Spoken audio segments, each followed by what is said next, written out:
ஆண்டவரும் இரட்சகருமாகிய இயேசு கிறிஸ்துவின் திருப்பெயரினாலே உங்களை நான் வாழ்த்துகிறேன். இன்றைய இறைவார்த்தை மூலமாக ஆண்டவருடைய வார்த்தை உங்களோடு கூட பகிர்ந்து கொள்வதில் நான் மிகுந்த மகிழ்ச்சி அடைகிறேன். கர்த்தர் தாமே உங்களை ஆசீர்வதிப்பாராக.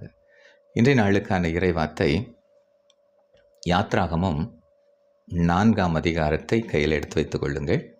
இந்த 4ஆம் அதிகாரத்தில் முதல் வசனம் இப்படி சொல்கிறது: அப்பொழுது மோசே, அவர்கள் என்னை நம்பார்கள், என் வாக்குக்கு செவி கொடார்கள், கர்த்தர் எனக்கு தரிசனமாகவில்லை என்று சொல்வார்கள் என்றான்.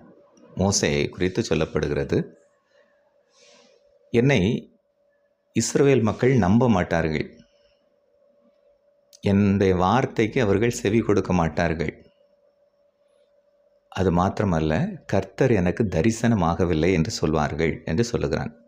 ஏன் இந்த வார்த்தையை சொல்லுகிறான் என்று சொன்னால், கர்த்தர் மோசேக்கு தரிசனமாகி இஸ்ரவேல் ஜனங்களை எகிப்தின் அடிமைத்தனத்திலிருந்து அழைத்துவதற்கு உன்னை நான் அனுப்ப போகிறேன் என்று சொன்னபோது அவன் அந்த வார்த்தையை அவன் என்ன செய்கிறான்?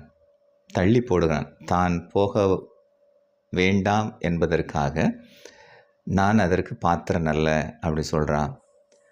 இப்படி சாக்கு போக்கு சொல்வதை அங்கே பார்க்கிறோம்.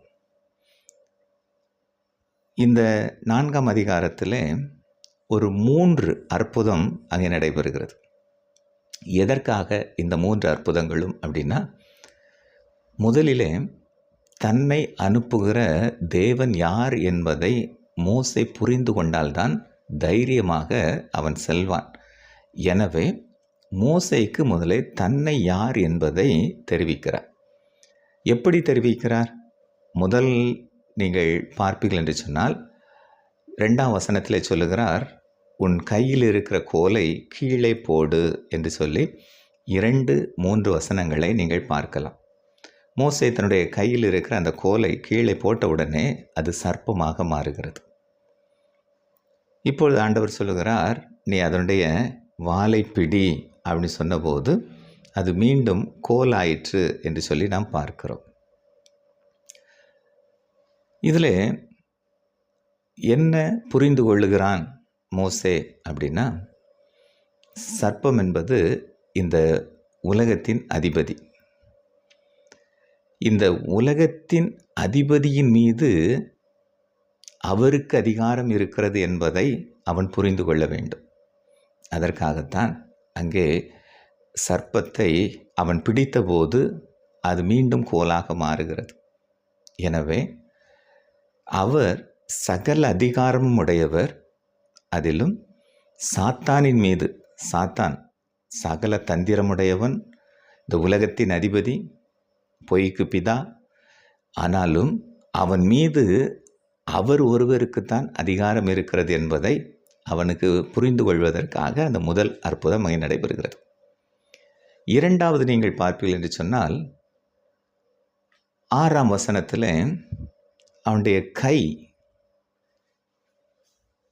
குஷ்டரோகம், அந்த கையில் அவர் சொல்லுகிறார், உன் கையை உன் மடியிலே போடு என்று சொன்னபோது அவன் மடியிலே போடுகிறான், வெளியே எடுக்கிறான், கை குஷ்டரோகம் பிடித்தது போல இருக்கிறது.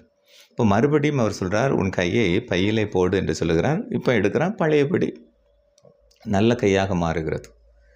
இது எதை வெளிப்படுத்துகிறது அப்படின்னா,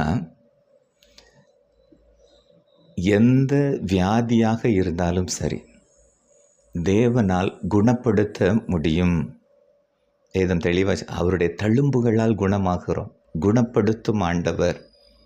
முதலாவது அதிகாரம், அந்த சர்வ வல்லமை. இங்கே குணப்படுத்துகிற அதிகாரம்.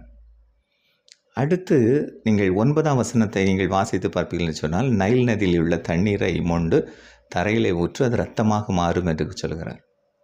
இரத்தம் எதற்கு அடையாளம்?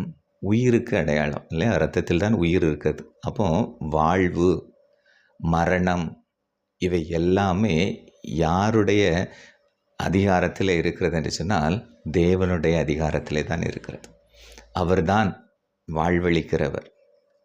அவரால் அன்றி ஒருவராலும் ஜீவனை கொடுக்க முடியாது. அதே நேரத்தில் ஜீவனை எடுக்கவும் முடியாது. யோபுவை அங்கே சாத்தான் அவனை சோதித்த போது அவனுக்கு சொன்னப்பட்ட காரியம், அவனை என்ன வேணாலும் பண்ணிக்க, ஆனால் உயிரை மட்டும் எடுக்கிறதுக்கு உனக்கு அதிகாரம் கிடையாதுன்னு சொல்கிறார். எனவே அருமையானவர்களே, இதை மோசேக்கு வெளிப்படுத்துகிறார். இந்த 3 காரியங்கள். நான் சாத்தானுக்கு மேலான அதிகாரம் அவருக்கு இருக்கிறது. வியாதியை குணப்படுத்துகிற அதிகாரம் அவருக்கு இருக்கிறது. அடுத்து இந்த ஜீவன் வாழ்வு தருவது அவர் கையில் இருக்கிறது. எனவே இத்தனை வல்லமை உடையவர், நான் உன்னை அனுப்புகிறேன், நீ போ அப்படிங்கிறார். அருமையானவர்களே, இன்று ஒன்றை புரிந்து கொள்ள வேண்டும். நீங்கள் ஆராதிக்கிற தேவன் யார் என்று சொன்னால் அவர் சாதாரண தேவன் அல்ல. நாம் ஆராதிக்கிறவர் எப்படிப்பட்டவர் என்று சொன்னால் சர்வ அதிகாரம் படைத்தவர், சர்வ வல்லமை படைத்தவர் இல்லையா? அதை நீங்கள் புரிந்து கொள்ள வேண்டும். எனவே அவரால் கூடாதது எதுவுமே இல்லை. அவர் சொன்னதை செய்கிறவர். ஏனென்றால் அந்த செய்யக்கூடிய வல்லமை அவருக்குத்தான் இருக்கிறது என்பதை மோசே புரிந்து கொள்வதற்காக இந்த காரியங்களெல்லாம் அங்கே அவனுக்கு செய்து காட்டுகிறார். அருமையானவர்களே, இன்று உங்களுடைய வாழ்க்கையிலும் ஒருவேளை நீங்கள் தேவன் மீது எந்த அளவுக்கு நீங்கள் நம்பிக்கை வைத்திருக்கிறீர்கள் என்பதை நீங்கள் புரிந்து கொள்ளுங்கள். அவரால் கூடாதது ஒன்றுமே இல்லை என்பதைத்தான் இங்கே நாம் கற்றுக்கொள்ளுகிறோம். கர்த்தர் உங்களை ஆசீர்வதிப்பாராக. ஆமென்.